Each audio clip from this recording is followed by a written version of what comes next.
तर शालेय विद्यार्थ्यांना शेतकरी सैनिक यांच्याविषयी देशाभिमान वाटावा या उद्देशाने शालेय शिक्षण मंत्री दादा भुसे यांच्या संकल्पनेतून येत्या स्वातंत्र्य दिनापासून राज्यभरातील देशभक्तीपर गीतांवर कवायत हा अभिनव उपक्रम राबवण्यात येणार आहे।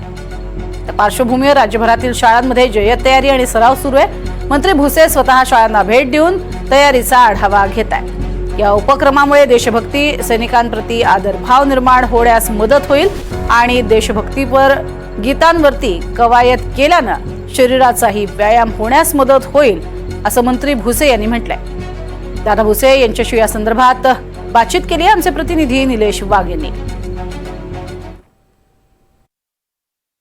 माझ्यासोबत शालेय शिक्षण मंत्री दादा भुसे साहेब आहेत। सर काय सांगताल, काय नेमकं आहे?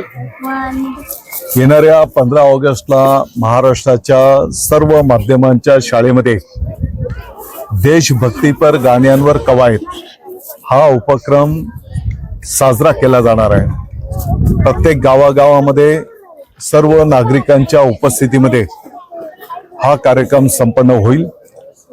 आपण जर बघितलं असेल तर